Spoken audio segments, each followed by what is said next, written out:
Hello there, everybody. This is At the Movies with Matt and Ryan. Today it's just me, Matt. Wanted to do a little review catch up, personally. Not review mustard, review ketchup. Uh, there's been a few movies that Ryan hasn't seen that I have seen over the past few weeks, and I kind of wanted to take some time out and kind of tell you they're worth seeing or not. The three movies I'll be reviewing today are Captain Underpants, the first epic movie, Dean, and Megan Leavey, which came out last Friday. So we'll go in chronological order, I guess. We'll start with Captain Underpants. So don't ask me why, but I've been really excited for this movie. Like I think the past couple of weeks, I think mostly it's because of my attachment to the brand when I was younger, and also the voice cast to me featuring Thomas Middleditch, Ed Helms, Nick Kroll, and Kevin Hart was very enticing for an animated movie. I know the genre. I'm not a big fan of animated movies these days. I feel like a lot of them are kind of cookie cutter and by the numbers, but this is one where I wanted to check it out and support it in the theater.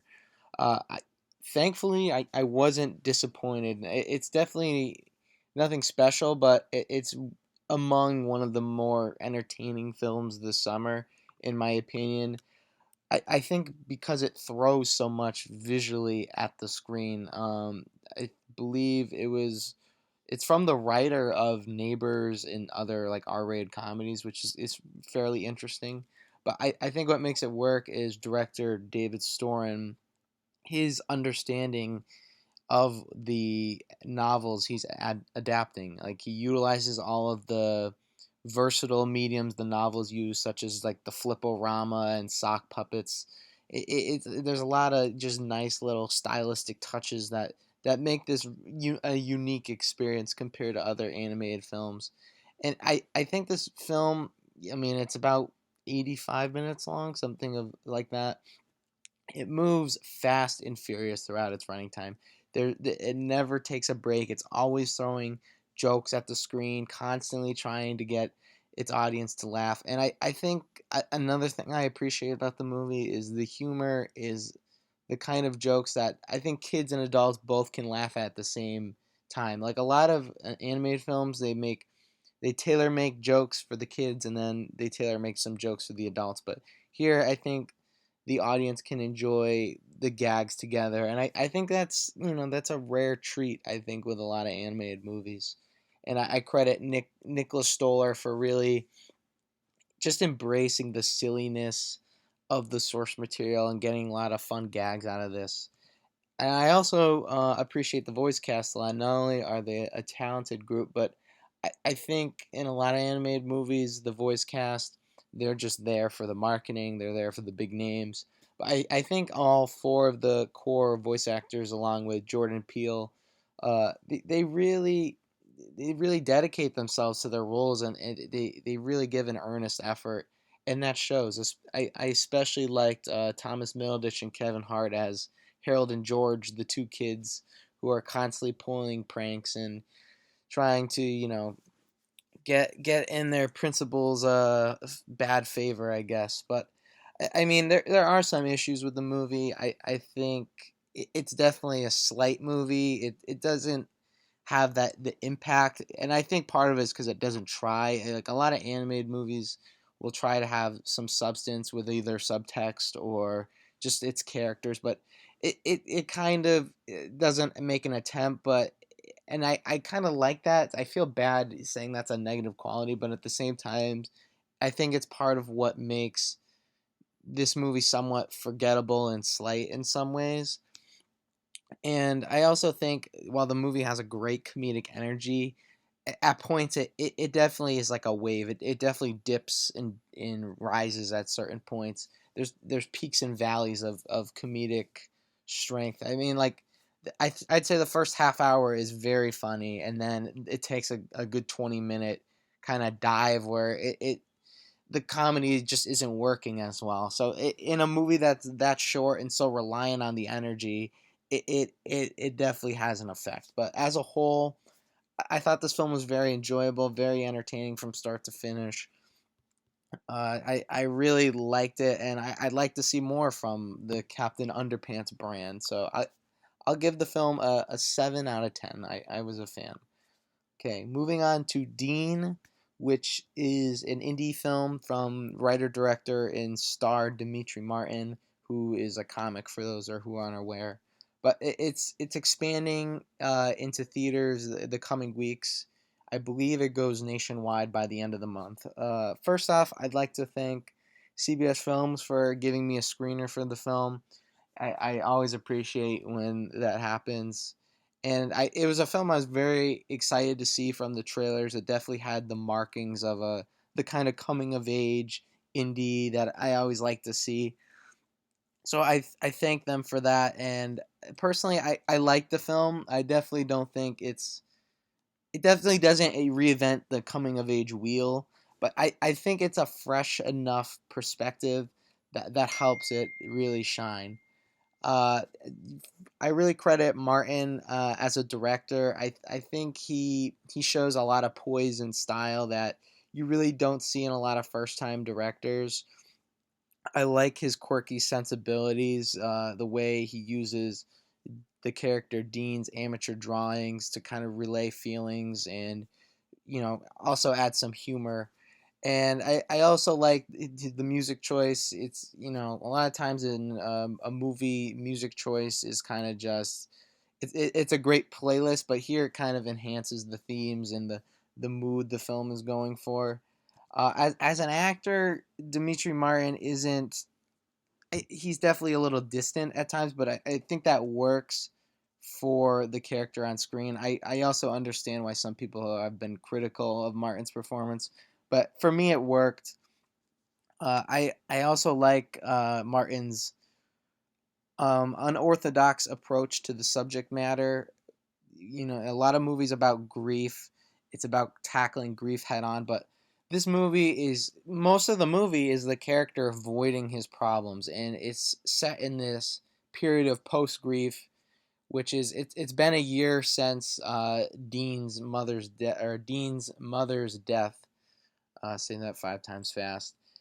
So he's in a period where people are like, all right, you need to start moving on, but he's still having trouble moving on, and I think that's an interesting and emotionally involving subject that I really liked, and I liked seeing the different approach. And I also credit Martin for making a movie that's very aimless. It almost I've seen some people say this. It almost feels like like a stand-up thing where you have all these different bits kind of meshing together, but they do end up meshing together. I also what holds the movie back is it like I said, it definitely doesn't reinvent the coming of age wheel. A lot of this movie reminded me of Zach Braff's Garden State, and I've heard that comparison drawn as well before. And while I'm a big fan of that movie, it makes a lot of the stuff that happens, especially some of the skits and all the quirky side characters, feel a bit derivative. And I also think the screenplay definitely doesn't utilize some of its side characters as much as it should. I'm a big Gillian Jacobs fan personally, and she's very underutilized here, and she's just kind of here to service. I wouldn't quite say as a manic pixie dream girl type, but definitely a kind of a fantasy figure and someone who's kind of just there to push Dean's character along. And as much as I liked seeing Kevin Kline and Mary Steenburgen share the screen together, I kind of wish their arc had a little more time to breathe on screen, as I think it would have made for more of a dramatic effect. But as a whole, and I also one more thing, the finale, I thought it was sweet, it was nice, but I don't think it had the potential emotional resonance that Martin was ultimately aiming for. But as a whole, I think this is a good-hearted, quirky, and fairly stylish coming-of-age film that I think people should definitely check out when it comes to their area. I give it a 6.5 out of 10. So moving on to the last film I'll be reviewing, it is Megan Leavey, which came out last Friday, like I mentioned. This is a from Bleecker Studios. This is a semi-independent film that got a big mainstream release the past week. It follows. It's a biopic about Megan Leavey, the titular character, who's a Marine Corps who forms this loving bond with her combat dog, and this bond is ultimately what keeps her alive and teaches her to love again. This film, I was pretty curious to see. The trailers definitely didn't sell me as much as I thought they could have, but I still was interested because I am a Kate Mara fan, and I like seeing indie films that are getting a more mainstream push. I like to support movies like that. For me, it's very much a well-intentioned biopic, but I don't think it has the impact to really work. I think at its core, the relationship between Megan and the dog named Rex is sweet and will definitely pull at heartstrings. The director, Gabriella Cowperwaith, who directed the documentary Blackfish, does a good job of having the characters grow on screen. And I like that their relationship is never cheapened by the use of like heavy hand score or like overtly big crowd pleasing moments. It felt very there was a smallness to it which I enjoyed. The cast all does a fairly good job. Kate Mara, it's good to see her really in a role where she can kind of shine and be the star of a movie because that really hasn't happened much for her. And Eddie Falco, Tom Felton, Common, Bradley Whitford, they're all a lot of solid supporting players here. There's not really a weak link in the cast. But where the film struggles, I think, is whenever the dog is not on screen, the film suffers noticeably. I feel like a lot of the side subplots in the film, whether it's involving Levy's potential relationship with another Marine or her family dynamic, they just never have the interest and depth. I think to really be all that engaging, they just kind of feel thrown in, and they didn't work as well as they could have.